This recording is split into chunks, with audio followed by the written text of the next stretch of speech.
So the first example, you have $10,000 to invest and you're comparing two investment options. So there's two different, one of them is compounded quarterly at 2.31 annual percent rate, and the other is at 2.30% compounded continuously. That's also an APR, I left that out. So the first question asks, what would the value of each option be after 10 years of investment? So the first option, which is option A, notice it says it compounds quarterly. So when it compounds quarterly, we're going to use the discrete growth formula, which was V equals P times 1 plus R over N to the NT. That's going to be for option A. And then for option B, it says it compounds continuously. So we're going to use the continuous growth formula, which is V equals P times E to the RT. Now,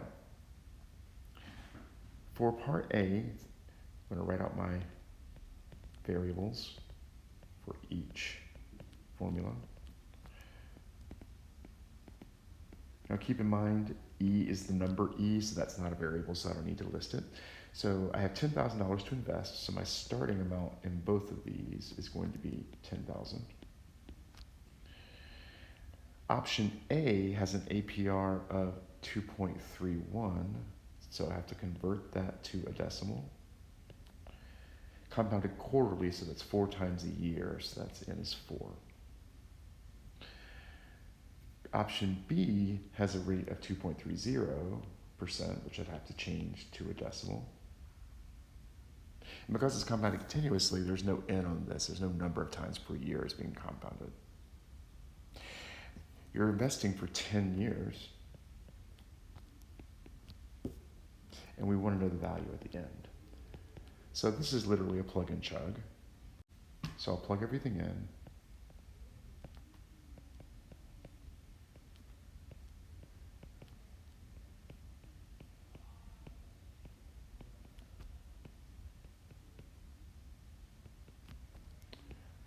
And then once I get this done, I'm going to pull my calculator out and calculate those numbers. So for option A, I get $12,590.22.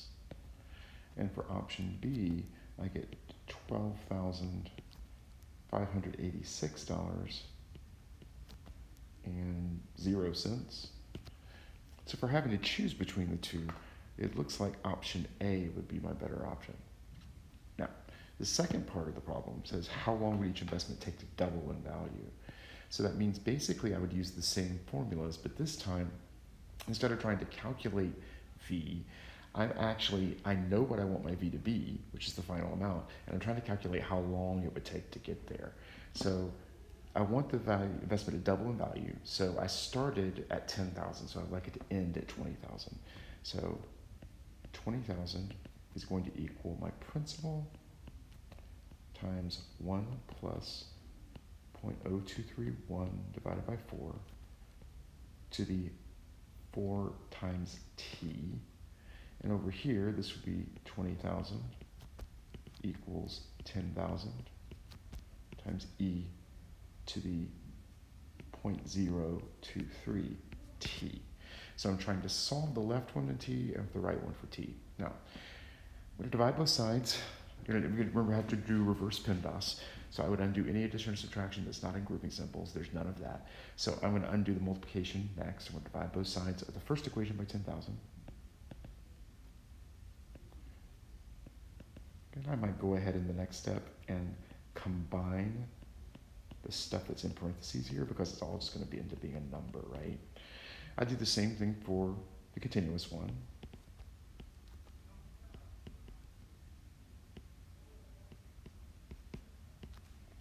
Okay, now I'm going to go ahead and combine those numbers that are there in the discrete, and that would give me a base of 1.005775 to the 4t.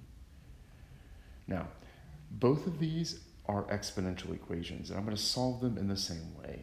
I'm going to take the log of both sides. Now, on the left-hand one, I could do common log or natural log. On the right-hand one, I'm definitely going to have a preference for natural log. So I think I'll just use natural log for both. So I'm going to take the natural log of both sides.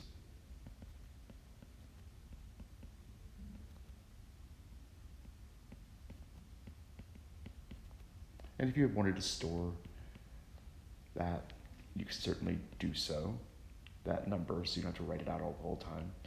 I'm going to take the ln of both sides over here. That's a 2.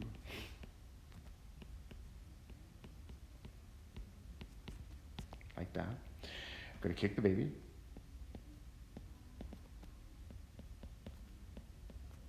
Yeah, I think I'll just store this number so I don't have to keep writing it out the whole time. Over here, I'm also going to kick the baby.